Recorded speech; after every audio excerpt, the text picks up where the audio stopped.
கோடை காலத்துல மழை ரொம்ப பரவலா பெஞ்சிட்டு இருக்கு.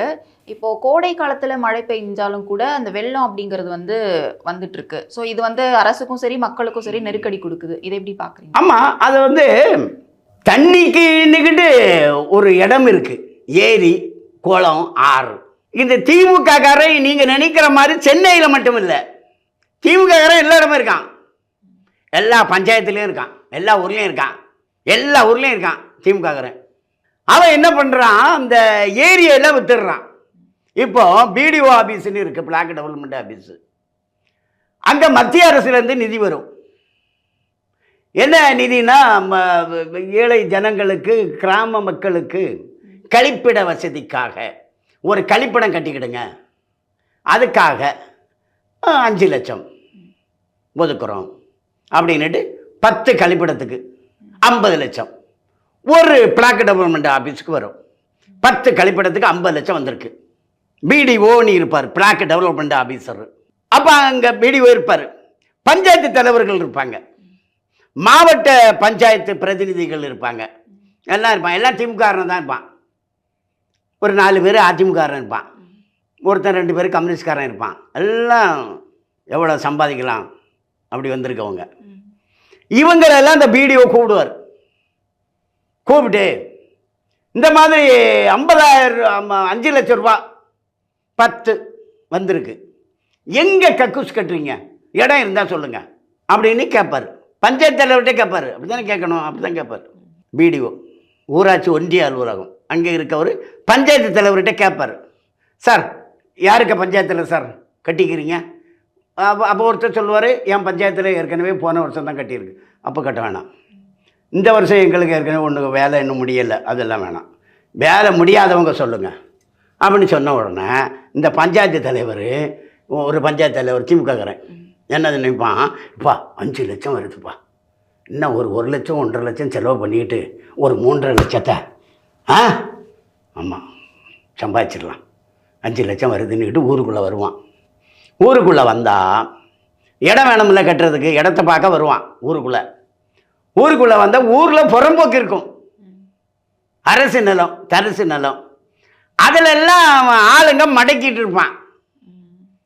அவன் போய், ஐயோ இது கவர்மெண்ட் இடம், இதை நீ காலி பண்ண, நாங்கள் இங்கே கக்கூசு கட்ட போகிறோம், கவர்மெண்ட்டு கக்கூசு அப்படின்னு சொல்லணும். அவன் சொல்ல மாட்டான். அவன்கிட்ட போய் என்ன சொல்லுவான், எப்பா கவர்மெண்ட்டு கக்கூசு இங்கே தான் கட்டணும்னாங்க, ஆமாம் நீ நாளைக்கு என்ன வந்து பாரு அப்படிம்பான். அவன் போவான். போனால் அவனோட கொஞ்சம் காசை வாங்கிக்குவான். நீ சரி, நான் ஆஃபீஸரை பார்த்து சரி கட்டிக்கிறேன், நீ வீட்டை பிரிக்காண்டாம் இருந்துக்கன்னு சொல்லுவான். அதாவது புறம்போக்கு இடத்துல கட்டணும், ஆக்கிரமிப்பு இருந்தால் அப்புறப்படுத்தணும், அதுக்கு தானே அவன் பஞ்சாயத்து தலைவன். ஆனால் ஆக்கிரமித்து வச்சுருக்கவன்ட்ட காசு வாங்கிடுவான். இப்போ 5 லட்சம் ரூபா வேணும், எங்கே கட்டலான்னு பார்ப்பான், சுற்றி சுற்றி பார்ப்பான், எங்கேயும் இல்லை, எல்லா இடமும் ஆக்கிரமிப்பு இருக்குது. ஆக்கிரமித்து வச்சிருக்கவன் காசு கொடுக்குறான், அவன் இடத்த எப்படி எடுக்க முடியும்? அவன்கிட்ட வேணால் காசை வேணால் வாங்கிக்கலாம். அதனால் அந்த ஏரி கரையில் அந்த ஏரியை கொஞ்சம் மண் அடித்து என்ன தண்ணியெல்லாம் சரி பண்ணி கொஞ்சம் மண் அடித்து போட்டு ஏரி கரையில் கக்கூசை கட்டிடுவான். ஏரிக்குள்ளாடி கட்டிடுறான் கக்கூசை, ஆற்றுல கட்டிடுவான், ஆறில் கக்கூசை. மழை 2 வருஷம் மழை பெய்யலைன்னா காஞ்சி கிடக்கும், அது தண்ணி ஓடுற ஆறாக இருக்கும், அதை பிளாட்டு போட்டு விற்றுருவான்.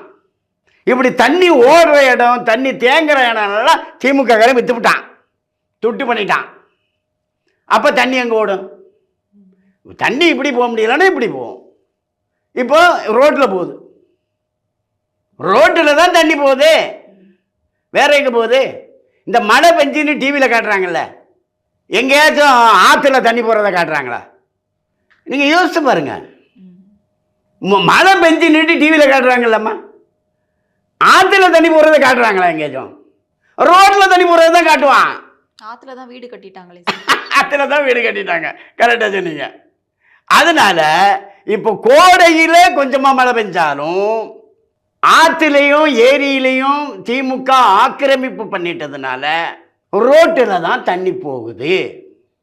ரொம்ப மோசம், ரொம்ப இக்கட்டான நிலைமை தமிழ்நாட்டில். தமிழ்நாட்டில் இந்த மணல் கொள்ளை இருக்கு இல்லையா, இந்த மணல் செம்மண் வாடுறோம்ல, தண்ணி கீழேயே போயிடும், ஓடாது.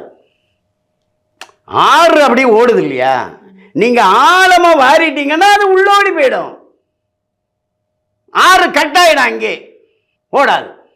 இப்படி சுடுகாடு ஆக்குறாங்க. அவங்களுக்கு நோக்கம் பணம்.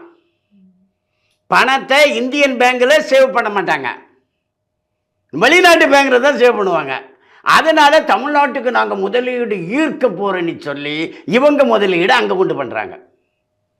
இதுதான் தமிழ்நாட்டில் நடக்குது. அதான் பிரதமர் நரேந்திர மோடி சொல்றாரு, முக்கியமான தேவையான ஒரு பணியை செய்து முடிப்பதற்காக பரமாத்மா என்னை அனுப்பி இருக்கிறதா நான் நினைக்கிறேங்கிறார். இப்போ 3வது முறை அவர் பிரதமர் ஆனா அவர் செய்யக்கூடிய முக்கியமான வேலை இந்த திமுகவை கை வைக்கிறது தான்.